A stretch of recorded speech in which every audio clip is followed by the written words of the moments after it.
we have to create the right vibe, the energy, and everybody at the organization has to feel so privileged to be here. It's no other way.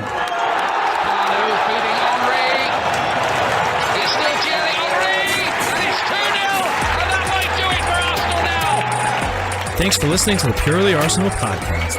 Please follow us on Twitter at PurelyArsenalFP for all the latest Arsenal podcasts. Welcome to another edition of a Purely Arsenal podcast. It's a North London derby special. London is red, as David Luiz said on Instagram, of course, after spending 7 years at Chelsea. He knows the score, doesn't he, really? Neil Shah with me. How you doing, Neil? Oh, wonderful. What a morning to wake up to. Fantastic. Knowing that we're back of a North London derby victory, bit parity, and how it used to be a few years ago.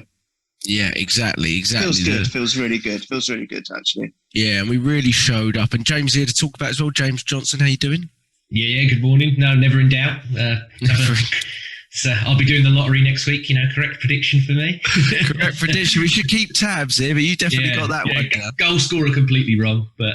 Who did you pick as goal? You picked Gabriel, didn't you? Yeah, I did, Yes. I fancied it, Yeah. Well, it was close enough. He got the score right, so that was fantastic. And he didn't... I mean, to be honest, the score absolutely flattered them. I mean, I think, for me, this was our best performance I've seen. I know I said it after Chelsea, but as a whole and as a collective, in terms of how we played and what we created, etc., I don't think the scoreline did us justice at all. I thought this was, up until the last 10 minutes, this was the best performance I've seen under Mikel Arteta.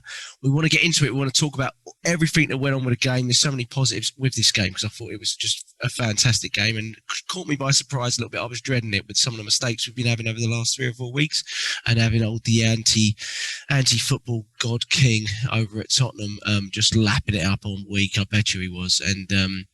And I really was surprised by so many things. But we've got to talk about the lineup, as we always do at the start of the game, and that takes us to maybe a little bit of a controversial topic. About an hour before the game, we found out Aubameyang was dropped for disciplinary reasons, which we later found out, Neil, was because he turned up late to a team meeting before the game, but it also wasn't his first time. And that's been pretty much, tell me if I'm wrong, sorry, but that's been pretty much confirmed by all pretty reliable sources, right? Neil, take it away. What do you think? Yeah, I think it doesn't matter who you are. I respect Arteta for doing that. He's not singled out a certain player just because of the name on the back of their shirt, and maybe because they wear the captain's armband. He's got a policy that you turn up on time for training because it's important. And being captain, he represents the club and he has certain responsibilities, not only on the pitch, but off the pitch as well. And he's got to lead by example, and he's got to be I suppose, a kind of signal for the rest of the players that this is how we are supposed to act. And if you're going to turn up on time, at a certain time for a training session or for a meeting or whatever it might be, you have to do that because it's just common sense. It's like any job. You can't just walk in late. It's like almost if you've got a band of 5 people working for you, and then you end up when you've got you organise a meeting for 10 o'clock, and you turn up at 10:15, and they're all waiting for you. It doesn't look good. It's not a good look at all. So I completely respect Arteta for doing that. He's said, right, that's it. Immediately you're dropped, stuck him on the bench. And I suppose if he was going to be needed, then he would have called on him. But as it transpires, didn't need him and ended up winning the game anyway. So his decision ended up working out well for him in that respect. And I think it's now demonstrated that there is no one above the law at Arsenal. And for me, it's right. The captain has to lead by example, and he represents a very, very big and prestigious club. And we can't have him breaking the rules. And I think it's as simple as that. And that is why I'll go back to my original thing, which I've been saying from day one, lads. And I don't care if your name is John Sessions. Aubameyang, for me, is not a good captain. He is a goal scorer. That's it. Tierney should be given the captain's armband. And I rest my case. Thank you very much.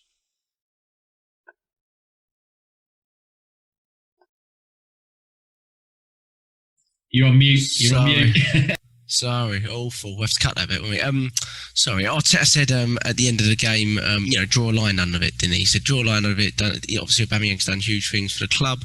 Not going to mention really what went on, but, we're drawing a line under it right there. And you saw Aubameyang looking a little bit frustrated, definitely on the sidelines as we went to the end of it. I think probably even in his heart of hearts, he expected to come on at the very least. So, what do you think it says? I mean, Neil's at his point, and I completely agree with Mikel Arteta. I think he's played a blinder in this game, but I've always agreed with his sort of man management in those sort of situations when he's done that with certain players. And for example, if they've had a red card or something like that, they need to apologise and sort of trying to set some ground rules there. What do you think it says about Aubameyang, though, James? It's not his first time. He is our captain, like Neil said. This isn't a 17, 18-year-old rookie that's coming in thinking he's made the big time, right? He's got the experience there. Am I blowing out of proportion to say, is it a concern, that our captain is doing this more than once? And do you think when Arteta says, that's it, we draw a line under it, that truly is it? And I don't think, maybe I am going a bit out of proportion here, but do we question a player's sort of full commitment, especially on a day of a North London derby, which is probably one of, if not our biggest game of the season, James? To turn up late for that is, clearly, according to Arteta, it's not. There's no justifying it, because if there was, he wouldn't have disciplined him for it. But so, what's your thoughts on that, James, in terms of the player? Yeah, I think what Mikel Arteta has said and done is correct. So when he says it's done, for me, I think it is done. It's whether now the player. This is the thing. The test is now is whether the player responds to that, and I actually think he will. I think he looked yesterday, and like you said, he looked thoroughly pissed off. He had his mask on originally, and then he took that off, and he just sat there, and you could properly see and read his face.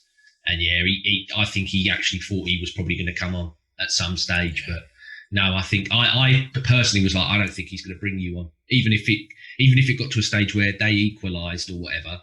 I was like, you ain't playing today, regardless. I think he's making you sit there and reap what you sow type thing. And maybe he needs to get out of bed earlier or so. It's the classic of, it's like you're back at school, get an alarm clock, or, get out of bed 5 or 10 minutes, get in that shower 5 minutes before you did last time or something, pack your bag the night before, just classic. It's clear that he was stuck in traffic from the photos that everyone's, he's got quite a distinguished, there's not a lot of people that have, that car does stand out. Yeah. I don't know. Obviously, got to stick to the speed limits. The law's the law. So, but no, it's inexcusable. We're starting to play younger players now in the side, and they're brilliant. By the way, I'm not trying to take away from any of these younger players that have come in. We've lauded them on this podcast for the last couple of weeks since they've been in. However, he is an example to those younger players. And it's like you said, Neil, you're sat there and you're like, well, we're waiting for him, are we? Oh, okay. Do you know what I mean? It's not right. Whatever way you look at it, it's not right. And I also liked Lacazette's interview after the game where they asked him and they said, how much of effect did it? And he went, well, no, we had a job to do and we go out and do our job. So he's like, it was sort of like the players sort of poo-pooed it as well as the manager, which I liked. Because that's testament to the manager, though, isn't it? Really? Yeah, because you know what, they had it all, and I'll admit some of the fans that claim to be Arsenal fans that hate the manager and wanting to go, they were sharpening the knives. It was all there to be set up for, oh, look, he's dropped his captain and did it. They were waiting for it to go wrong. And I'm so glad. Do you know what? We've all said certain things about Arteta on here, not vicious things, I don't think, nothing nasty. And I was really happy for him more than anybody yesterday that he got that win, considering the brass that it took for him to drop. Because I bet there were a few in the group that were like, even though he's late, they're like, whoa, that's a big, well, boss, that's a big call. And no, he showed belief in who he did put out there. And we got it done. We got it done. So I personally think he's probably going to pay Thursday. Not the whole way through. Like I said, I think it'll be quite a stronger team Thursday. Try and get a goal or another goal and then utilise the 5 subs, like I said. So, Yeah, I don't think this is going to play out. I'll be very surprised if this continues and it goes down a bad spiral. No, I don't see that, and I think he'll come back from it stronger. I just wonder for from the outlook. Obviously, the win is fantastic for Mikel Arteta, because obviously there would have been that this moment would have been far greater if we hadn't have won the game. But it would have been greater for Aubameyang too, to be honest, because I don't think anyone can really argue with Arteta's decision to stick by the law. He was too complimentary about him afterwards for it to be seen like a big. Because he could have said absolutely, he could have slandered him if he wanted to, and we've seen that. Look at what happened with Pepe against Leeds. He threw. We all said he threw Pepe under the bus there. Yeah, and he could have easily have slagged Aubameyang off something wicked, but he was like, no, he's a good man. I know how important he is for this team.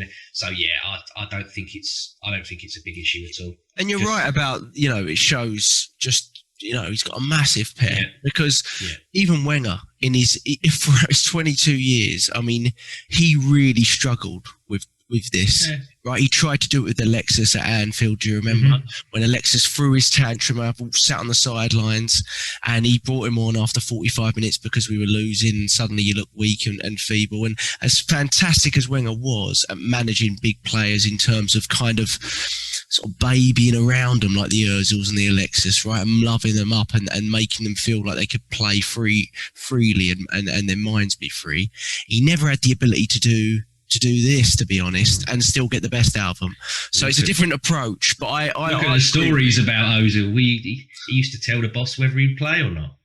Yeah, and his own doctor would tell him when he's out and all that sort of stuff. But we want to get to the game because the game was fantastic. It had everything. It had disciplinary issues on the pitch, VAR decisions, fantastic goals on either side, to be honest, and then just a ton of great football from our side, Neil. We started the game brilliantly.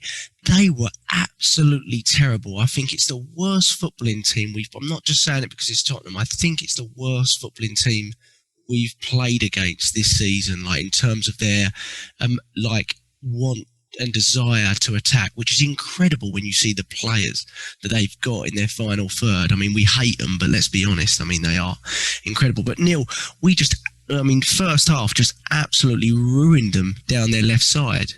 But like it's been for a few weeks now, we couldn't get a goal, mate. No, we were in complete control. I loved it from the off.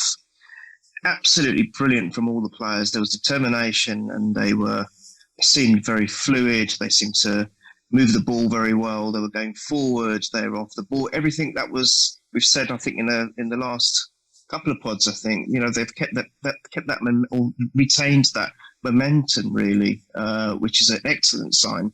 And credit to Arteta. I think he got it right. I think he got it all right. I think he had got this formation that we talk about up front. I still kind of feel for Pepe a little bit. I think he's missing out. Martinelli's a different story altogether. But overall, I was really pleased with the lineup. I was pleased Cedric was back as well. I think he's great. I think Cedric is great. He seems to get better and better all the time.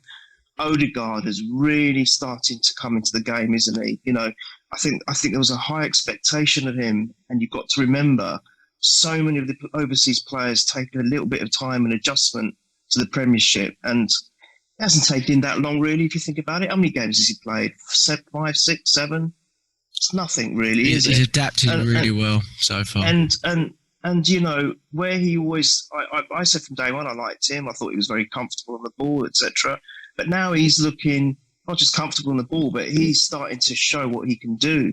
His vision is great. He's moving forward, and he's getting into pockets and he's getting into the box, and that led to the equaliser. So, but the left hand side, what can you say about Tierney and Smith-Rowe? Oh, God. Now we were really worried, and I know James wants to make an apology, but I also as well thought you can't play Smith-Rowe and Odegaard surely, because they both are very good sitting behind the middle player up front. In that role, I thought Smith-Rowe was a revelation when he first came on. And how many times did I say to you, don't mind getting someone like Odegaard, but I want him to play second fiddle to Smith-Rowe, because Smith-Rowe has kind of made that role his own. And we thought, how are they going to play in the same team together? But actually, yesterday, it's the first time we've seen that they can do it. Arteta can actually use them together. And they were kind of almost mixing their roles up at time as well. I mean, all right, mainly Smith-Rowe kept his position and worked so well with Tierney. They were devastating on that left-hand side. We've always said our left-hand side is strong, but it's almost as if the two of them together now, it has enhanced that. But I just noticed that it worked really well with Odegaard. And we had several chances, Jack. There were several chances because of the play. Tottenham were very much like what we've done in a lot of games, what we've been guilty of, where we've been far too cautious, far too defensive. But we were on the front foot. We were dictating play. We were playing as if we were at home, which is what I've always wanted to see. And we haven't been great at home this season, have we? I think that's probably our best home performance, let alone, as you were saying, Jack, on WhatsApp, you reckon that's one of our best performances for under Arteta. But I think it's also one of our best home performances for a very long time. And they didn't have any answers. I don't even think they came into our half that much in the first half. I don't think they did they? It Other was than very, the goal. very. The goal. Yeah, the possession percentage was all down their end. And I just thought the chances that Tierney and Smith-Rowe were creating, players getting into pockets, the off ball, the running off the ball, and the forward play was great. Partey and Xhaka had a great relationship.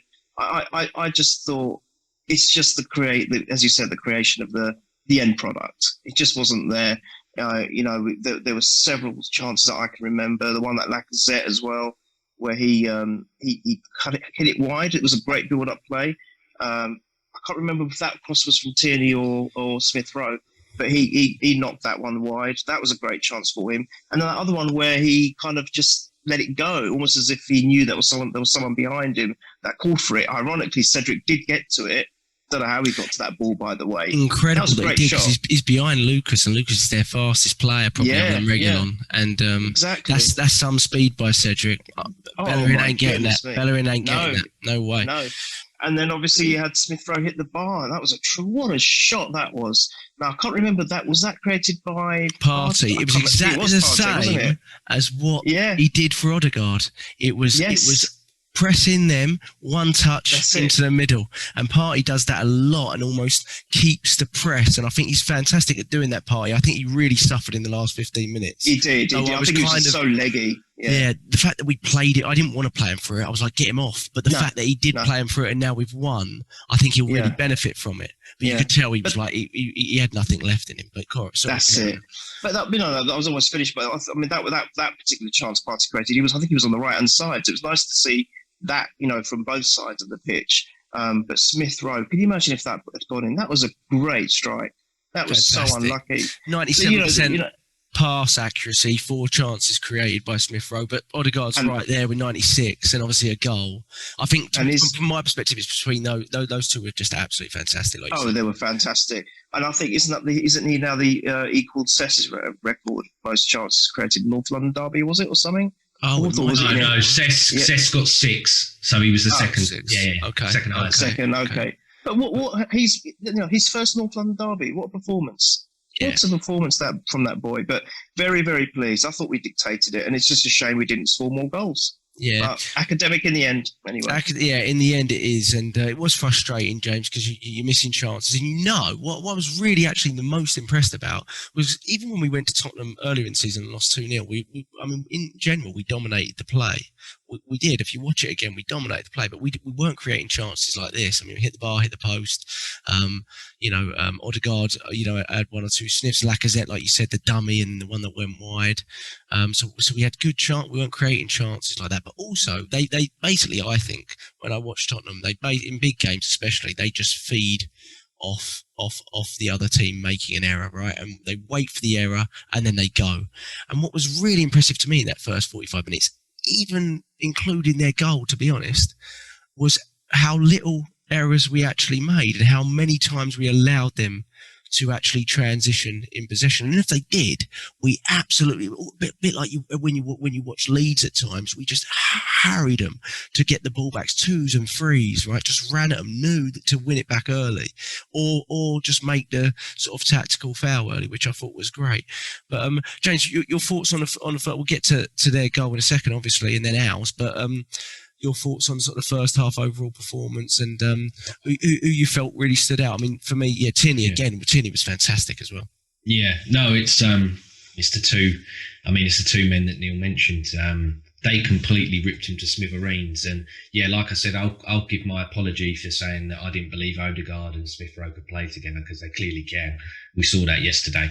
But for me, the thing was that obviously when Tierney picked up that ball on that left-hand side, Bale, for whatever reason, and I don't know if it was they had prepped on it, they had whatever, he was going towards Xhaka thinking, well, Tierney's going to play that ball across and then it's going to go through Granit Xhaka like normally it used to do. The whole game used to be dictated by that guy. But for whatever reason, he bombed forward and then Bale's like, oh, shit. And Doherty in 1v1, he's absolute. I thought he was a good player when he was at Wolves. Can't play the 4. Yeah, could be that. He's a wing back only. He only ever played wing back for Wolves. Yeah, they do. They play 3 or 5 at the back, don't they? Yeah. No, he was shocking. He was absolute. I mean, maybe because he's an Arsenal fan, he just wanted to see it. He was shocked that he got to meet Tierney in the flesh like that. I think I'd be quite starstruck if Tierney was near me. Yeah, he just ripped him and Tierney's one of those guys where once he knows he's got you, it's game over. He's just going to keep doing you again and again and again and again because he knows like, well, I've done you now. I've done you once, so I'm going to do it again and again and again. And no, him and Smith-Rowe were just absolutely phenomenal. And if you want to touch on their goal now. I mean, it's a fantastic. Well, it is. But I hate them, but it's a fantastic. The bloody vinegar stroking festival that they had. Oh, it's one of the best goals ever in the Premier League. I'm like, if Emil Smith-Rowe's one went in, if that went in compared to it's a really, honestly, it's a really, really good goal. The touch from Mora is really, from the high balls class, the little setting by Reguilon's class. And for me, Partey should do better. Just stands off a bit. Yeah. And, it's amazing that you score a goal like that and in the end it means fuck all because you're an idiot and you get sent off, doesn't it?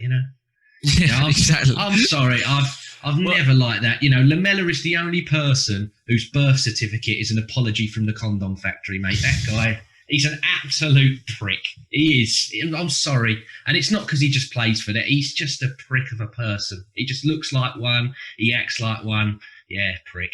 Well, the thing with, he was he was clearly told to come on and create problems because he was literally every few minutes he was cropping up with a little issue with a player here and there. So, he had it coming to him, didn't he, of course? But I was grateful when he did the kick out at Xhaka and at Luiz. Both of them didn't, because I was like, whoa, normally Xhaka would rise to that.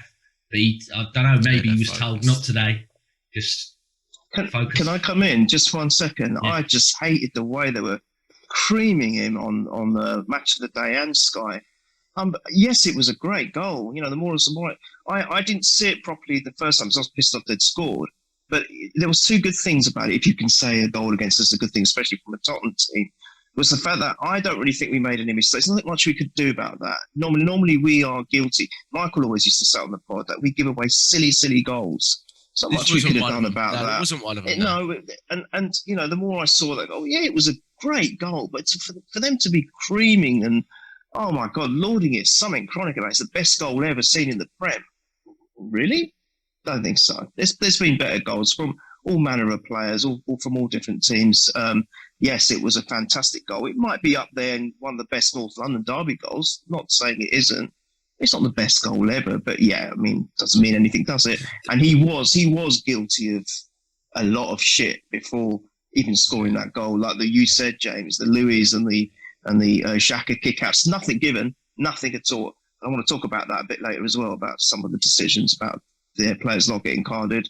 it's the same old, Yeah, but isn't it? the frustration more for me was that one, it obviously it was a fantastic goal, but for the moment I was like, I'm not really sure, other than finishing the chances, which is obviously the biggest thing, what more we could have done at that point. And I was like, I just felt a huge sense of injustice in a way, but that's football, right? But I felt our response, like I watched Chelsea at Tottenham just when Tuchel took over, and I've not really been that impressed with their football at all this season under either manager, but I thought the way they played against Tottenham in that game was pretty much the blueprint.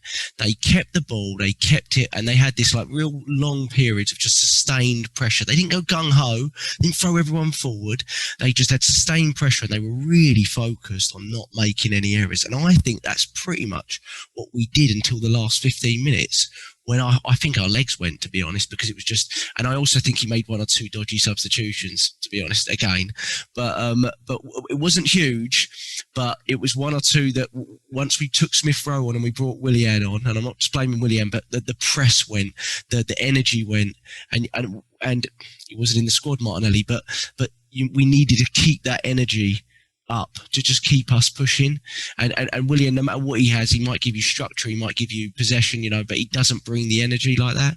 And I felt that kind of guy didn't just sort of, not just him, but we just sat off collectively, and like we said, his legs went. But great response, Neil. But it was 1-0 down. Team could have felt sorry for themselves, like we've seen them do so many times this season, and start complaining about ref making decisions and this, that, and the other. But we didn't. We carried on. And the two, actually, sorry, I think it was Tierney that crossed it. It wasn't Smith-Rowe that crossed it. But really, the three best players in the first half for me, Smith-Rowe, Odegaard, all combining. And Odegaard gets a little bit lucky, but we really deserved that luck, didn't we, from Odegaard? And that's 2 goals in 2 games from Odegaard. And like you said, I think he settled really quickly for a foreign player coming in mid-season, new league, on loan. I think he settled about as quick as you could settle, really. But is it interesting to you, Neil, that obviously you don't want it to, but it's not. There's no signs of it really halting Smith-Rowe's progress. But is it really interesting to you how quickly he's kind of just become a first team regular? Odegaard. Yeah, I think it says a lot about the player, because, as I said, even the greats, and that's not just at Arsenal, especially if you come on from overseas, the Premiership is a very hard and fast game. It's not like any other league, and it's very unique in that respect. It's a hard league to play in, and I wasn't surprised that he didn't hit the ball running straight away. I don't know what people were expecting of him, but it shows that the pace at which he has adjusted does show what a good player he is, because people were concerned that why has Arteta made this decision, and hasn't there been reports that we've been interested in for quite a while before we went to Real Madrid, I believe. Yeah. So there must be a reason for that, and now it's starting to come. Visually you can see it. It's a tangible reason as to why Arsenal regard him so highly. The only caveat to this, but I don't mind it, because he's with us at the moment, even if it's only for 3 or 4 months. If he can, churn out results like that, which we desperately need. We need that momentum. We need that good feel about winning games and doing the right thing. And all right, and you creating was our biggest problem this season. And for him to be moving forward with the ball the way he does and looking comfortable, and now getting into the box and even scoring, that was the one thing that I think we must have mentioned it. He gets that first goal, he's going to be up and running. It's going to do him the world of good. And I think breaking the duck, in the last game, and then to do it again, 2 in 2, I think he's going to be a menace going forward now for the rest of the season. I think he's going to be a real asset for us. And I'm just wholly impressed that he's proved a lot of people wrong. My only, as I said, the caveat was, I didn't mention it, but the problem is that the better he gets, the harder I think it's going to become for us to re-sign it or to sign him. But that's a problem for next season. Let's not worry about it now. Let's look at the here and now, and let's just see, even if we've got him for a short time, hopefully he'll give us the best that he can. And he wants to play. I think he genuinely really appreciates the opportunity to be playing in a top league for a top club, and he wasn't getting that at Real Madrid. So I think, he's repaying that as well. So it's a two-way thing. I think it's fabulous, Jack. Fabulous. Yeah, brilliant. And it was a great ball by Tierney, and I think his crossing's got better, actually. But I think his crossing's got better partly because we're getting more people in the box, you know. Before he was crossing to one man and he was trying to loft it individually to him, and you look at his crossing going, oh, well, what are we doing here? But now we've got 3-4 runners going in the box. And interesting to hear Smith-Rowe and Odegaard's comments after the game being told by Arteta to shoot when the opening's up there. And I'm not sure we take on that Smith-Rowe shot and the Odegaard shot in the last game, you know, a few weeks back. So it's just interesting the way the team is developing. Going at 1-1, James, can feel really aggrieved. We had 10 shots to their 1 at half time, I believe. I'm sure you'll have more stats for me, but I think that's where we were at. They gave absolutely nothing to the game. Sung's gone off injured, which, you know, you never want to see someone go down, but it was nice to see one of their threatening players go off in that sense. And Bale looked completely out of sorts, you know, and everyone's been lapping him up for the last months because he's been scoring against Woking and stuff, and they've been lapping. They're saying Bale's back and stuff. I was watching him quite closely. This guy, he barely moved, didn't he? Even when he got told to come off at the 50th minute, he was like, "Is it me?" He wanted his golf clubs on the sidelines, didn't he? And start doing some putting. But second off, Saka change, tactical or injury for you, James? What was it? 'Cause I haven't heard anything about health or anything like that. And to be fair to Saka, in the last couple of games, and it's the standards that he sets, so I'm not criticising him. In the last couple of games, he's looked a little tired, not quite the same Saka. So I actually thought tactically it was quite a clever decision when I saw it anyway. But what were your thoughts on it when you saw that half-time change? Yeah, I thought he was battered. My fantasy football app, they normally, when a player's got a potential injury, they change them to either yellow or red. Like red means they're definitely injured, and yellow is like a warning, just to let you know, you might want to change him. And at the moment he's got yellow, and it says hamstring on mine. That's what it said this morning. So I don't know, maybe.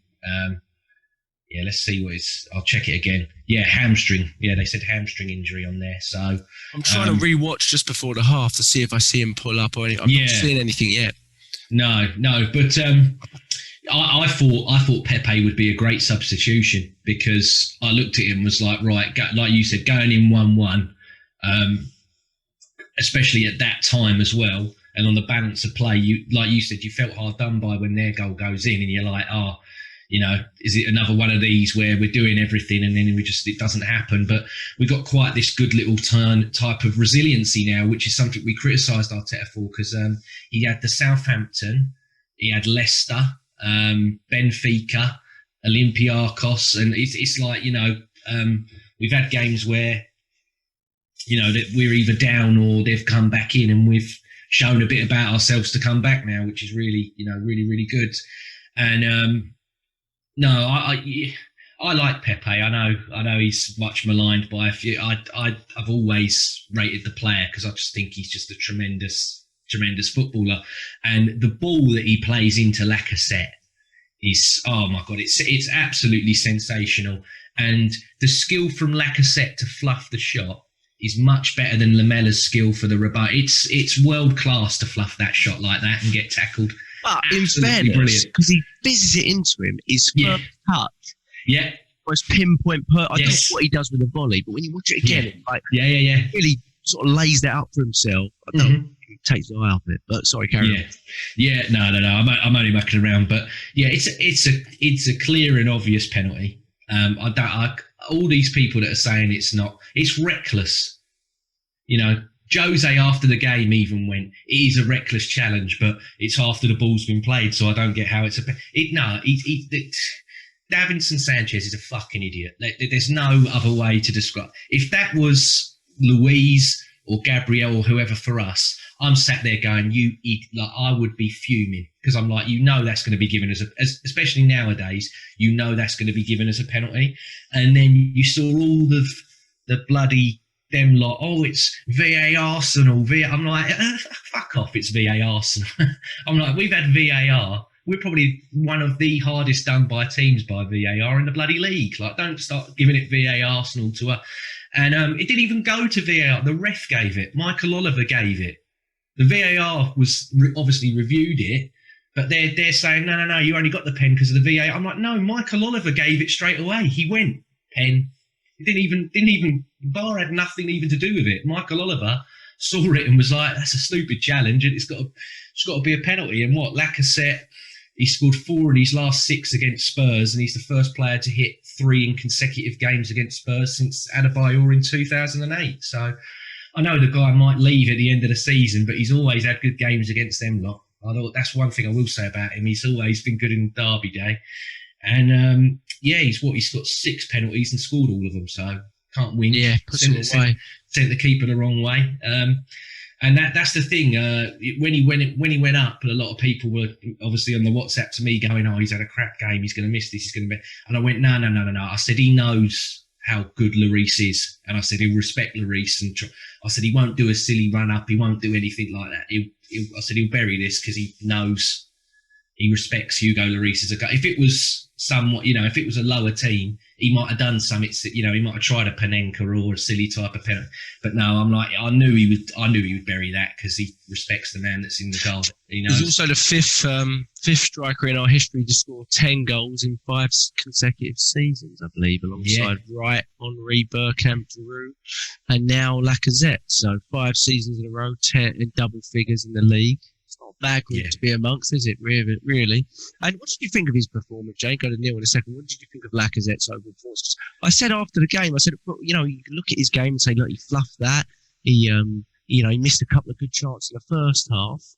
But when he plays, especially in the league this season, our collective performance at times, when he's central, there's a big argument to say he's been amongst our best collective performances. The Leeds game aside, Leicester, Chelsea, this game, United away, he was central. What are your thoughts on that? I think he's an undervalued player in terms of what he links up. Yeah, I honestly thought that he was lucky that he got the penalty and the goal. I thought he had a shocking game. Me personally, I thought he had a shocker yesterday. I did not think he had a good game at all. And I'm so grateful for what he did and everything. And that sometimes that happens. You might have a terrible game, but you end up tucking one away and it's all forgotten. So I felt his sub invited pressure though, because we took a striker off. Yes. I don't think maybe they weren't down to 10 at the time, but it's just you have no one out there for an outlet. Don't bring a Aubameyang on. Don't have a Martinelli. So I found that weird. Yeah, the subs weren't good at all. And like Neil said earlier about the lack of chances they had, I think they had 6 all game, and 4 of those 6 come in that last 10, 15 minutes. When they had 10 men. Yeah, exactly. We don't know how to play with 10 men or against 10 men. We've got to one way or the other. Exactly. You watching that last 10 or 15 minutes, I thought we had a man sent off. You wouldn't have known that we were the ones with the advantage. And I mean, bloody hell, it got to a stage where, I was watching it and I'm like, oh my God, El Nenny's playing up front. El Nenny's the person who's the furthest forward. I'm like, what's going on? But no, we got out of it at the end, and you can say what you want to. But talking about going back to what Lacazette, I thought he had a shocking game, and I mean that in the first half. We're all watching without the crowd. There's no shout to leave that ball. I mean, if Cedric scores it, you're like, okay, I forget. But I don't know what it's he's doing criminal there, that he to be left honest. that. It's criminal. I didn't like necessarily his out. Obviously scores the pen, but I generally still I do like what he offers to the team in terms of just link-up play. And it's very interesting. Most games that Smith-Rowe really thrives in, he's in the team. Yes. And I find special. And they play a lot together, don't they? It doesn't matter where they are; they play a lot together. So it's quite interesting. But I thought he was okay yesterday. Definitely not one of our best players, but I was curious. I was a little bit frustrated when he went off because we didn't bring on an adequate replacement or a like replacement. And I felt our playing into our strength was just to keep going the way we were going and not invite pressure. And I think that's right. I think we got lucky in the end. It's like you said, there was no Martinelli, and I know he's much maligned, but there was no Eddie either. So he had no, other guy option. that should have been up top. Yeah, exactly. Because like I said, regardless, he was not bringing Aubameyang. He was like, no, you are going to sit. Like I said earlier, you are going to sit and you're going to watch. Yeah. What you've done. So he was never gonna bring Auba on. So not unless it was absolute desperation kind of thing. We need to go. Yeah. I mean, Pepe's played up front a few times for Lille, so I don't know why he didn't, maybe switch Odegaard to the side and then move him central as an outlet. Yeah. I thought Pepe was very good when he came on. Yeah, again, and I liked Pepe's substitution. I thought it was a clever tactical substitution at half time. I wasn't such a fan of the Willian one for Smith-Rowe. Not that Willian hasn't done well in the last few games. I felt it was really poor, Willian, when he came on in this game as well. I felt it gave the ball away cheaply, invited pressure, and it was at a time where we really needed to just keep the ball and have outlets and have runners, because we were kind of sitting and just breaking when we felt like it, but we had no outlets, so it was just inviting more and more pressure, which was really frustrating, because I think at them being 10 down to 10, being all for all game, I think they were really there to just be wiped out at that point. That's the only thing we did wrong, is not score more goals. We should have done them about 3-4-1. Honestly. Yeah, absolutely. I think I agree on the red card. Terrible challenge, silly challenge from Lamela on Partey. Even though he got the ball, he went through the back of him, so it's a booking. And then this one, it's interesting. We were talking earlier in the season, Neil, about players going down. And you were arguing, well, no, I think they should do that tactically. And it was Tierney that we were mentioning, but in this case, I mean, he definitely gets caught, Tierney. So it's ridiculous for a player to do that. Definite red card. But then Harry Kane's one's actually worse. If you watch it, the thing that gives me some sort of I don't know, sort of relief from watching it is that it's a no-look pass from Gabriel, and I always feel I'm watching it going, you got some ego there, Gabriel, because you're literally at the back, and he's literally just gone like that and done a no-look pass when he's under pressure, 2-1 up in the North London derby. But is it just a case, Neil? Are we just dealing with a case of a player that's England's next sort of golden boy generation, like Rooney was, like Gerrard was? We've seen them players get away with it in the past. Is that pretty much what we're looking at here? But I don't know why referees are buying into that. But let's face it, what we're dealing with here is a bunch of clowns at PGMOL, aren't we, really? Absolutely. Because obviously he doesn't get even a yellow card or even a talking to, because he's Harry Kane, and because he was frustrated. Poor boy. Let's get the handkerchiefs out. He was frustrated because Gabriel had him in his pocket all bloody game. He's still in his pocket, can't get out. The twat, right? I'm really sorry. If you look at that, someone tweeted it, and I've quoted the tweet. You look at the impact on Gabriel. It's only a matter of time before he seriously injures someone, and he gets away with it time and time again because he's Harry Kane. He's our England's player. He's going to win us the World Cup. We've got to protect him. We can't get him sent off. He's got to be Gary Lineker, never got booked in his whole career. This is Harry Kane. I'm really sorry. It makes my blood boil. That boy should have been sent off. I was watching one of these live streams afterwards. Richard, he's a nice guy, follows the pod, and he had I was saying, you've got some good guests on today, and then he brings on a Tottenham girl who does her own channel. And I thought, I think I'll take that back about your great guest. And she was going on out with all this crap about, it was never a red card for Lamela because that first yellow was harsh and all of this stuff. And then she's going on about, Harry Kane, but you've got to understand he was frustrated. He was frustrated all game. So that gives him the buy to literally kill someone on the pitch and not get Gabriel's neck. Have any reason. It's like it's just our natural position. That just gives you the buy to potentially injure someone and ruin not only their career but their life. You see his neck. I think that is so bad. He's half the man his mother is, mate. The frustration though is nowhere near the ball. He's not. Well, it is that he didn't get sent off, but the real corruption is the fact that it doesn't even get reviewed, and then media-wise, it doesn't even get mentioned. Do you know what I mean? It's like the Rooney dive at Old Trafford after 49 game unbeaten run, right? It doesn't exist. You try finding a clip of that. Rooney dive. You can't find it about it, and match of the day didn't spoke about it. Didn't even mention it. It's disgraceful, really. And you're looking at people, you're looking at pundits that, act like they're sort of partially Arsenal, like the Ian Wrights and stuff like that, need to be bringing that stuff up. And I know Ian Wright's a big proponent for the England team and things like that, but he needs to be bringing that up. And I don't hear it enough. I watch a lot of clips of Match of the Day. I can't stand watching the whole thing, but don't hear him bringing this stuff up. And let's face it, it's not an outlier with Harry Kane. I mean, he does this all season to players, right? He goes into the back of them, tries to flip them upside down, acting like he's getting fouled. I mean, he's, for all as effective as he is, and this is so close to being such a huge moment, because after that, I believe it's after that. He has a header I mean, my heart's in my throat at this point. And great line, though, by the way, Luis and Gabriel, great line, because he's offside. We kept our line right on the edge of the box. But again, he finishes everything, doesn't he, Kane? It's really annoying.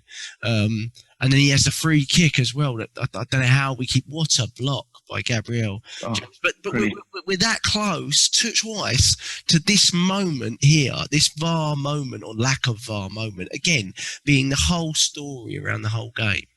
And it shouldn't be, James. Do you know what I mean? No, exactly. And I'll tell you what, you made a great point there about how he goes underneath and tries to flip people over. He tried that a couple of times with David Luiz, and David Luiz, I don't think he told him the fuck off type person, but David Luiz was sort of looking at him like, mate, I know what your game is. And there was another one with David Luiz where he headed it out, didn't he? He made it because he was right coming in behind him. Yeah, late on as well. Yeah. He was going to tuck that in, and I thought him and Gabriel played really well yesterday. I mean, Gabriel's block. Ash asked a question. I know you'll probably touch on that in a minute, but I'm like, yeah, Leno for me needs to thank it because he didn't get up quick enough for me from the initial attempt to. When it come off the post and went to Sanchez, I think, he wasn't quick enough to get back up again, and Gabriel bailed him out big time. And do you know what? You said it on the last podcast about how big that game against Olympiacos was for him and how that was his best game since he's come back, obviously, from COVID and everything else, and how he needed a game like that and maybe that goal to kick him back in again. And we're seeing the same, okay, I don't want to get carried away because it's only 2 games, but we're seeing the Gabriel that won all them player of the months again. We're seeing, a lot of us were calling out for Mari and everything else, and we're like, but Gabriel is the best centre-back we have, but no, he's solidifying, and even Luiz with him. I don't want to get carried away with Luiz because I know in a couple of weeks he's going to get sent off or he's going to do something stupid and we're all going to yell about him again. So, but him and Gabriel at the moment are tight. I thought Rob Holding has been playing tremendously well, and then he had those few errors in the couple of games that, and you're feeling a bit harsh that Rob Holding's gone, but no, it's Luiz and Gabriel's position now, and we need to play centre backs together for a long sustained period of time because they need to develop together. Yeah, and I like the fact that he's doing that now. They've had 3 or 4 games in a row together, and you can see, touch wood, that they're getting better together, aren't they? I can't remember the exact statistics on it, sadly, but I think it's the teams that have played the most centre-back partnerships together are obviously Stones and Diaz at City, and then obviously Maguire and it's Lindelof. But I know they're not great, but yeah, because they've played so long, they're first and City, United are second, aren't they? So it does show, even if they're not great, if you keep them together, they're going to sustain. Yeah. Incredible that Laporte can't even get in the team that often. Yeah. That's insane depth. But just do some questions. In the end, we want to do some questions. In the end, we got through the game and we deserve to win it. The reason I can't give Gabriel Luiz a man of the match was simply because I just felt in the first 70 minutes, as good as they were, they didn't break sweat because they didn't have to, because we were so good in the attacking sense, and they were part of that in terms of just being able to sweep things up. And Gabriel, Bale, I didn't even know Bale was on the pitch, and he must have had less than 10 touches. I didn't have a clue he was on there, and Kane didn't have any for the last 10 minutes either, to be honest. No, if you were going to do man of the match, you had to give it to Smith-Rowe or Tierney. Smith-Rowe, you said it, 97% on his passing accuracy. 4 chances, which was more than Spurs, all the Spurs players put together. He had 57 touches of the ball, made 6 ball recoveries, 3 crosses, 1 shot, 1 foul, 1 tackle, 1 interception, and then he hit the post. And then Tierney, 71 touches, 10 passes into the final third, won all 9 of his duels, made 7 crosses, made 6 tackles, which was the most of anyone on our team, 6 passes into the box, 3 ball recoveries, 2 take-ons, 2 chances created, and 1 assist. Yeah, fantastic. I thought it was one of them too. Little word for Granit Xhaka as well. 15 games in a row, all 90 minutes played. And I thought, again, when we're talking about the last 15 minutes, I felt he kind of kept us together in that midfield, where I felt Partey, although I still feel he's got more quality, Partey, got leggy, started to give away silly fouls, Yeah. started to lose the ball, and I felt he deserves some credit for sure, because I mean the guy's mate, fitness-wise, he is unbelievable. Do you know, just to be playing that consistent, never takes him off. So fair play to Xhaka, which we've highly criticised at times in the past few years.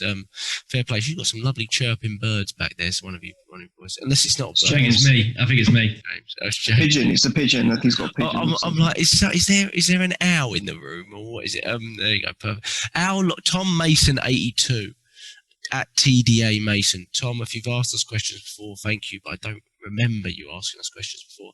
Neil, he says you don't have to answer the first one because you've already answered it. How long before Tierney is made club captain? Neil's literally waiting to put the armband around his sleeve. Myself. He says warrior, but he also says, do you think Auba suits our system? Our good run after Christmas really coincided with him not being available. Do you have concerns, Neil? Because obviously it looks like Lacazette's probably going to leave at the end of the season. No, we don't know that. But it certainly looks like obviously Aubameyang is our club captain and he's our main striker. I just always get the feeling now that Arteta's ideal striker is someone in between the two, Neil. What do you think? Yeah, I think so. I think there's qualities on both, which if combined would be the ideal striker, which I still believe is Martinelli's the answer, or even Balogun, but that's a different story, isn't it? I think it's a hard one. I do agree with him in the sense that we did have a good run and we were effective. My formation: Pepe, Saka, Laca.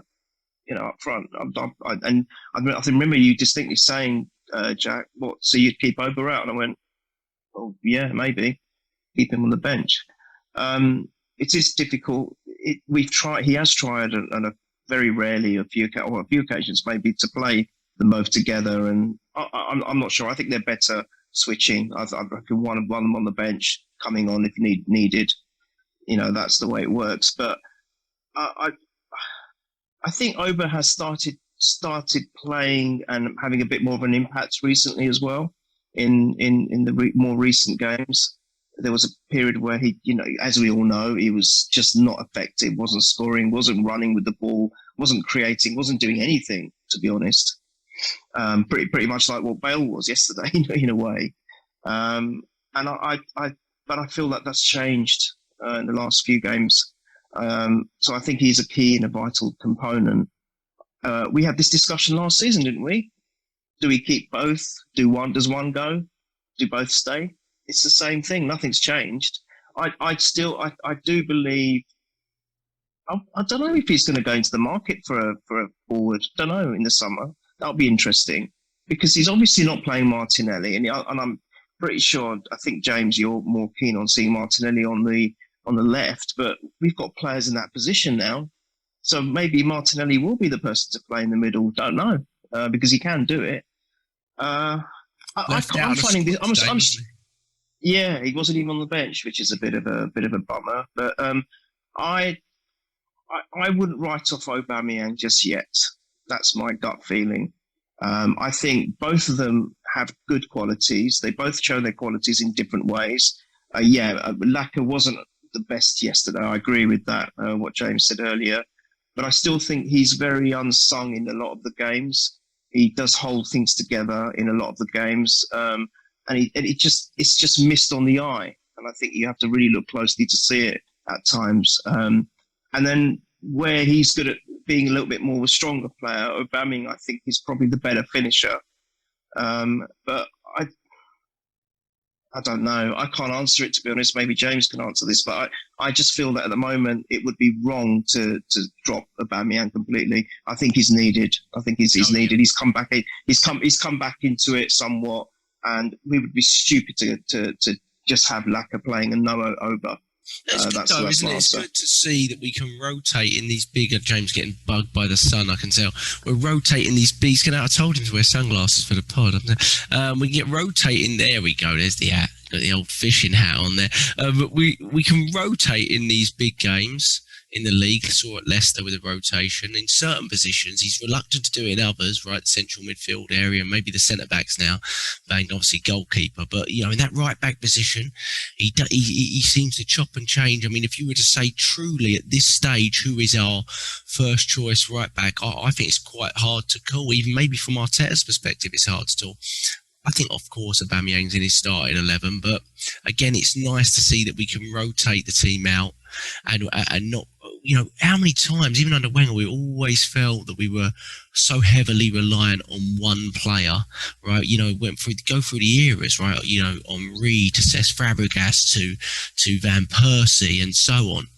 I think we're really not at that stage now. I might have felt it towards the end of the cup final, but really when you look at us this season collectively, we're really not there, are we?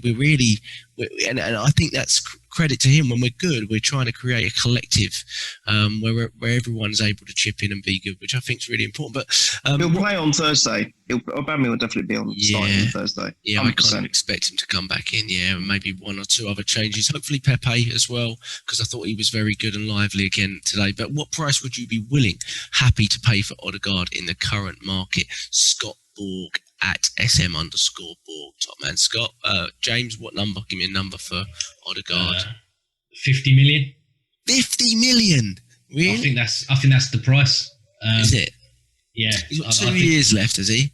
Yeah, I think he's a £50 million player. So it's hard, you know, it's hard saying that because it's a lot of money. But if you want him, that's the price. You know, they're desperate to recoup funds because they want to buy an Mbappe or they want to buy a Haaland. Or you got to remember, this is the first summer in God knows how long. Real Madrid didn't sign a worldie. Barcelona didn't sign a worldie. And I know that financially, the Spanish clubs, especially them two, are in complete disarray. So I think both of them are going to look at pumping and selling quite a lot of their players. But no, he's going to cost you 50 million, I think. Maybe if they can forget they loaned us Sabas, we'll act like it's a part exchange. Yeah, for me, I think out of the two, you know, currently, yeah, Odegaard.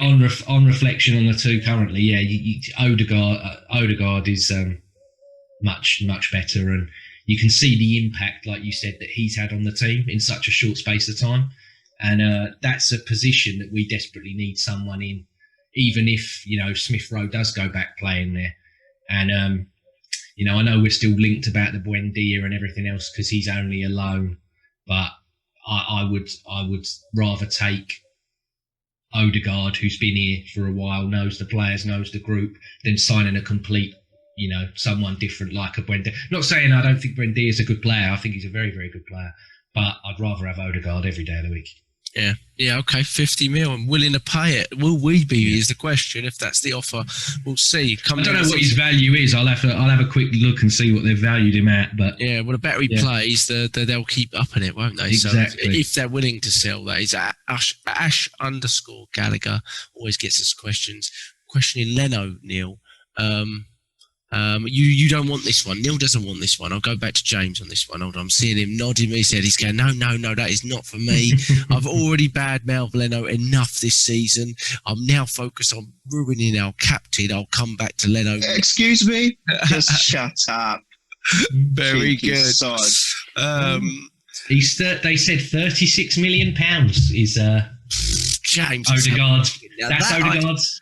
I think that's a William. 50 sounds high, but I think that's 36 million is what they said is what he's worth. I mean, it's early days. I'll judge it at the end of the season, but definitely, you know, that sounds closer to the mark. But at Sam_I_am_21. Thank you, Sam. He's talking about Aubameyang, time for a change in captain. I think we've gone over that, Sam. I think Neil really strongly agrees with that change of captain.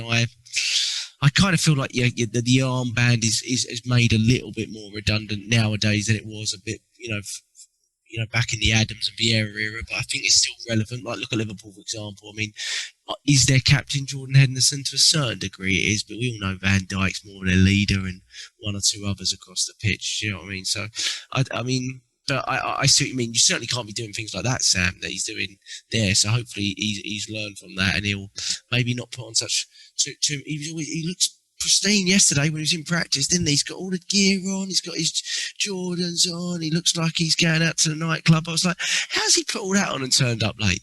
How's he done that? I was like, just get out in your tracksuit and get to practice now. All the gear, no idea. Classic. Yeah, no idea. I'm trying to find a question that Neil wants to take. Would you rest anyone, Neil, on Thursday with the Hammers at the weekend in mind? At Scooby-Doo23 says, I'd be confident we could see it out while resting Partey, Saka, Tierney. Neil.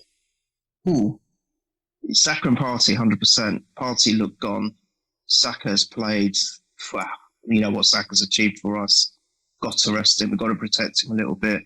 I mean, it's still an important game. I mean, when we say rest, I mean they should be on the bench just in case. But don't start them for no. Because West Ham's another big game. West Ham are the surprise team of the season, aren't they? Doing ever so well. I mean, they lost last night, didn't they? I think they lost 1-0. I think so. But they're a really tough team to negotiate, especially at the moment. So. We need to be on our game for that one. But certainly for Thursday, definitely rest Saka, definitely rest Partey. Tierney, yeah, maybe. I think he's so important. I think we'll need him. I think maybe start Tierney with the view of maybe trying to finish the game off early and then take him off. The other two definitely rest them. I can't think of anyone else. Maybe he might play Bell again. I think Auba will definitely come back in for Lacazette. I'd like to see Pepe as well. So if that's a natural swap, take Saka off, bring Pepe back into the fray. And then I don't think there's any problems playing Odegaard and or Smith-Rowe. They look sharp, they look good. I think he may change the two central defenders or maybe one of them. Don't know. I mean, I agree I'm the one that's always said you need to form partnerships. You've got to be consistent and keep them going. And yeah, Luiz and Gabriel looks undroppable again now. But, you know, Mari Holding made a furious, but Mari's not done much wrong. It's a little bit unfair on him, I think. Might see Mari play, possibly. I don't know, but I think generally it's Saka. I think Chambers will play as well. Yeah, I like Chambers. I've always liked him. I know some others have not had the same feelings, but I think he does a job when needed. But I think Partey and Saka are the two that are concerned me. They looked Partey was gone. He was gone at the end of the last 10 minutes. Give away some silly fouls, didn't he? Yeah. Yeah. It wasn't the only one, but yeah, he did. And I expect 2 or 3 changes. I know, James, you'd rather go strong, but definitely, I could see the things like Pepe and Saka. I think Aubameyang will start up front, and then they'll probably put Pepe right, and hopefully Martinelli left. Martinelli's been waiting for too long. I mean, he's probably going to pick Willian, isn't he? And we're all, we know he's going to pick Willian, but I know I would like to see him go with Pepe right. Obviously, rest Saka altogether, and then, I personally, I know people are saying put him on the bench. I wouldn't even take Saka there. I'd say to Nelson, I'd put Nelson on the bench, give him another go before we even get rid of it. It's hopefully, like I said, we'll be out of sight, out of mind by the time the changes all come in, and then. We got to sort of get these players in the shop. Either we're going to keep them or put them in the shop window. The Burnley game for Chambers, I thought arguably he was man of the match. But again, that's another one. It's a shop window, isn't it? If he's going to stay here, then we need to see what he can do. And then at the same time, other people got to see him, see what he can do if we're going to sell him. So, yeah, you got to either play. These players are just wasting away in the under 23s, and they're losing to the likes of Blackburn and everything. Yeah, I know. It's crazy what's going on with the under 23s. Yeah. It does look like we're prioritising the first team, definitely for sure. We got a lot of quick buys in that under 23 squad. But it's like we keep saying, it's either showing them the pathway or get rid of them. Yeah. It's mixed, it's mixed signals, really. Yeah. James, go to you. Ash Gallagher's question on Leno. I know you felt he was poor. He's saying he felt he was poor today. I think, is there any chance you would give the big Australian a go? James, I mean, he's still a number one for sure, right? I didn't really think he was. I mean, I did think he had a ton to do today, but I agree with you. I felt actually on the header that was offside, I felt he was no way near it, and it was really just trickling in. That was my more concern. But obviously, midweek he made a big error for me. So, but he's our number one. I mean, Matty Ryan looked solid against Villa, didn't he? And we'd be fine with him coming in. But it's clear, number one, number two, isn't it at this point? Yeah. I mean, when he was called upon yesterday, it wasn't, he wasn't at the level that I want the goalkeeper for my club to be at. I thought he was better in terms of he was actually kicking it long. I know you said in the last podcast, you were like, look, they've all got her as a collective, just get that fucking ball out of this box or whatever, just get rid of it. And he did that. We did that. Yeah, and I think as a team, as well as him, he did that quite a lot, which I was happier for. But I said it, I'll take the pelters for it, but to go where we want to go, ain't happening with him in goal. I'm prepared to stick my neck on the line. He ain't the man for it.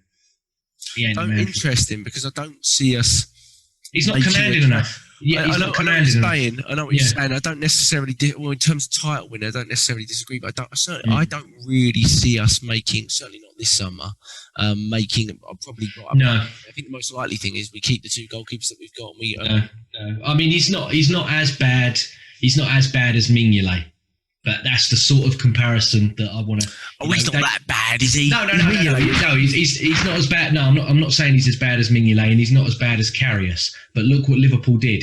They knew, and they went and got, Man City went and got Ederson, and it took them to that next. I'm like, those defenders need someone who is so confident. It's the presence thing for me. And I'm like, if he hasn't got it now, when is it going to click in for him? Because it's like we said last time. In interviews, he's giving old Brett the Hitman Hart speeches. I'm the best there is, the best there was, the best there ever will be. But in the game, he's timid, and it doesn't make sense. Those defenders, and we saw it when Martinez was in there. They seemed a lot more confident with him in the goal. Because he was barking at them, telling them that don't do this, don't do that. He's too quiet for me. He hasn't got. I've been encouraged by how remember at the start of the season how shaky he looked with Luis. Yes, and I don't feel that really to a great extent anymore. I know we had a couple of issues playing out the back, but I don't really feel that. A lot of it was from balls into the box and communication from them two, and it just looked like they could not stand each other for those. For me, it's when we were all going about how excellent he was and everything else, it was at a time where we were facing nearly 20 to 30 shots a game. So he was required to do more and more. But it's like when he's got a lot to do, he's switched on and he is concentrating his focus, because he was bailing, that Watford game where they had like 24 or whatever chances it was. He was superb in that game. But it's now that the defence is better, and obviously you've got Partey in there that's protecting as well. He has less to do, but when it's that time for him to do it, he's shaking, and I'm like, I don't know if it's a case of he needs to be bombarded in order for him to be awake and alert and everything. And I'm like, no, you should be at, alert all the time. Not when you're getting peppered. You need to be on it from minute 1 to 90 or however long it's going to be. Yeah. James, can I just say? I don't think he's rubbish by any means. Like, he's not a title-winning goalkeeper, which is where. Do you need? I'm trying to think back, but probably De Gea might be the closest one. But that year he was very good. But probably do need a top world-class goalkeeper to win a league title. That's fair to say. You for do. Sure. You have to. Top 4, not necessarily. We've seen some top 4 goalkeepers. They're worse. I think some top 4 goalkeepers are definitely worse than Leno for sure. Who's ever won the Premier League and had a crap keeper? Yeah, Nobody. They haven't. I mean, even Joe Hart was good for that year for City. People will go, possibly Tim Flowers. I'm like, no, watch it. Tim Flowers at that time was superb goalkeeper for Blackburn. He was superb. Yeah. It was Chelsea when they went under Conte. It was a Courtois, was it? Yeah. Yeah, okay. Sorry, Neil, you want to say something? No, I'm just saying, I do agree and I do disagree a little bit. I think he's bailed us out so many times as well, but like James has analysed there, I mean, I think yes, you need a good goalkeeper, but you need a good 11 to win a league title. It's not just about the goalkeeper; it's about the whole team. I'm just trying to be realistic. I cannot see for the life of us touching the goalkeeper position in the summer. It's not going to happen, because if he does, then the Emil Martinez sale would have made no sense at all if you just keep Leno for one season. Make no sense at all. So I can't see it. That's the only thing I'm going to throw in there. We're not looking at the goalkeepers. Sign Matty Ryan though. I'd sign him even as a number two. Especially if he's a free transfer, isn't he? I think it was like the same as the Cedric loan. So we can't be spending on that position. No. We can't on the backup position. We can't. We've already spent $1.5 million. No. I'll be biscuit hands. I'd take him. I'd say to him like, look, you've been here a while now. Come on. Yeah. So draw a line under the brilliant performance. I think we've questioned Arteta so much, and I think it was a really big sort of match for Mikel Arteta. Still a long way to go, and judge at the end of the season where he's at and where the team's at. But I think in terms of the performance, I was really, really encouraged. And even if the result didn't go away, I remember watching. I was so frustrated on the text, but I remember watching, thinking we're playing actually really good stuff here. I just absolutely hated it because it's the North London derby and we were losing for a period, but we were actually playing really, really good stuff. Predictions for midweek. I think I got through all the questions. Sorry if I didn't. We'll ask them on the next one. Predictions for midweek. Neil, we've got Olympiacos Thursday. I think it's the earlier game, isn't it? I think it's the earlier game at 6 p.m. for you or something, or 5:55. Okay. I know you said some changes. What's your prediction? Still, half time. So, but we've got a good. We've got a lead. No. I'm sticking to what I said before the first leg. We're going to win both legs. So I'm sticking to it. I think we're going to do it 3-1 again. And I think it will be. I want to see Pepe score. I want to see him start, and I want to see him score. But it will end up being Aubameyang, I reckon. But Pepe is my favourite choice. 3-1. Any concern? That's good. 3-1. I'd love that. Any concerns, James? Obviously, we know we've played against Olympiacos before in the knockout stages under Mikel Arteta. We came back from Olympiacos last season with a 1-0 lead, and Arteta was very much in two minds. It was a poor performance, and obviously we got knocked out. Any concerns that, and that was with a very, very slender lead. This is with a bit more of a cushion. Any concerns that we could, again, because the overly cautious approach tend to ease itself out of Mikel Arteta, that we could fall into that again? Because I think if we do go out being cautious or just trying to hold what we have from the first leg, I think like the last 10-15 minutes here, I think that could cause us some problems. Do you have any concerns about that? And what's your predictions? No, I'm the same as Neil. I reckon 3-1. I think just go on the front foot from the beginning again. They had nothing, did they? And they seemed so slow as well. And I think they're probably going to have to come out and play. However, I don't think they will. I think they'll do what Jose thought he was going to do to us yesterday, in terms of give them all the ball and then they'll mess up and we'll catch them on the counter. I think they'll just sit. But no, we should have enough. We should have enough there to blow them away. And I'm going to go 3-1, and I'm going to go for. I'm gonna go for Cedric. Cedric, he can start Cedric. Yeah, he might play Cedric left back. I think he might rest Tierney and put Bellerin on the right and Cedric on the left. Yeah, could see that. Got rest Tierney at some point, especially with his injury history. I'll go. I don't know. I could see us being a little bit too cautious and being concerned, but I'll go 2-1 win, and I'll say Pepe. I think Pepe's got to start, so it's got to start him at some point. So start Pepe. But brilliant North London derby win, fantastic. Just before we go, do you think it changes anything in your mind for the league, boys? I mean, I still think.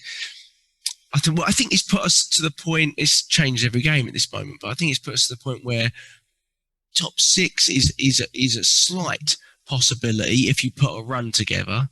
I'm not really thinking, and I still think that's a long shot, to be honest, but I'm pessimistic, I guess, or maybe realistic. Neil, are you thinking more than that at this point, or what? I think we just take it game at a time, Jack. I think we just got to just keep trying to climb as far as we can go. I think what I've seen the last few games, I was going to mention it, but James alluded to it, that we are now not dropping heads. We're falling behind. We're picking ourselves back up and getting back into the game. That's a massive, how can you say? We've grown up.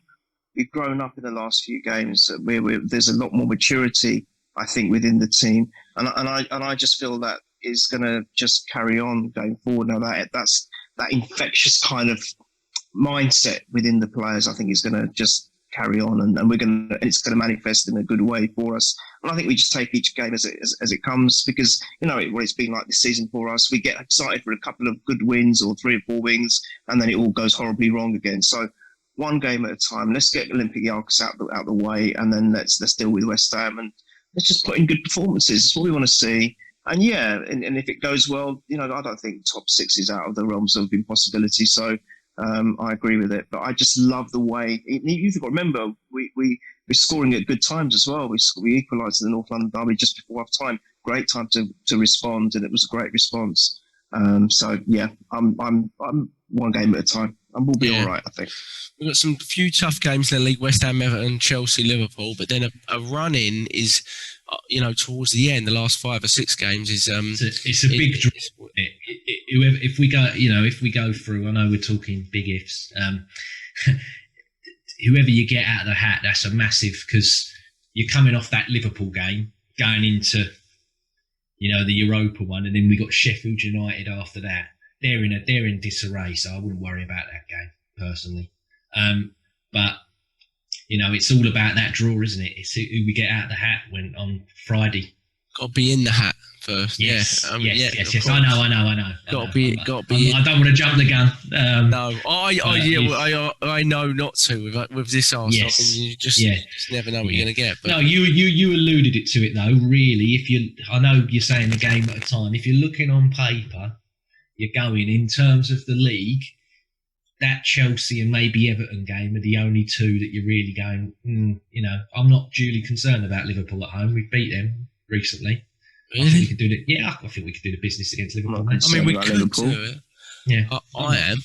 I'm worried about that Chelsea away and Palace away. They're the 2 that go. Ooh. And West Ham. West Ham away is a bit of a bogey one. Yeah, but Liverpool at home. Nah, I ain't scared about them. We're going to do Liverpool. 2-0. Yeah. I'm scared about everyone. He's doing predictions for games way ahead. Love it. Yeah, very good. Couple more. If we do go on a couple win run, Neil's going to start thinking we're going to win the league again, not realising we're 30 points. Well, it's not mathematically impossible yet, is it? It is. It's gone past that. It's mathematically impossible for second, actually. What is it? We're 30 points behind and there's 10 games left. So come on, we're gonna. Oh yeah, there you go. Everyone's got to lose all their games, but the treble is still on, including the Community Shield. Treble is still on. It does show that. I mean, City because of how are Manchester United second? I mean, the league is. Oh, that is bugging me. Absolutely, they are an awful team. I was going to say as well. You haven't mentioned it, Jack. Winning yesterday put us on 41. So we're staying up. One more point. Well, I was so ecstatic.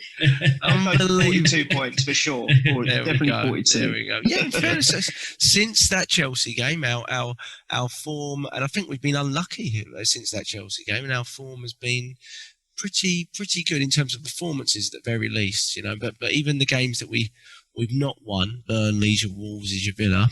You just feel a little bit hard done by those, to be honest, because we probably should have got something out of them at least. But boys, it's been great. Just want to say before you say wrap up, Jack. Definitely red card for Lampulo, whatever his dad's name is, and it was definitely a penalty because it was reckless. And I heard someone saying, "Oh, but Laca looked for that. He was very, very clever. He looked for it and he was kicking out. He was trying to score a goal. You stupid." Yeah, I think the only argument because Keown was saying, and I forget about Jennings because he's completely gone, but was saying it wasn't a pen because the ball. A lot of people are saying the ball had gone, but it's still a foul. If that's anywhere else on the pitch, it's a foul. Exactly. But to be honest, I said it to you. I think it's a pen. However, I was quite surprised it was given because I'm watching that going.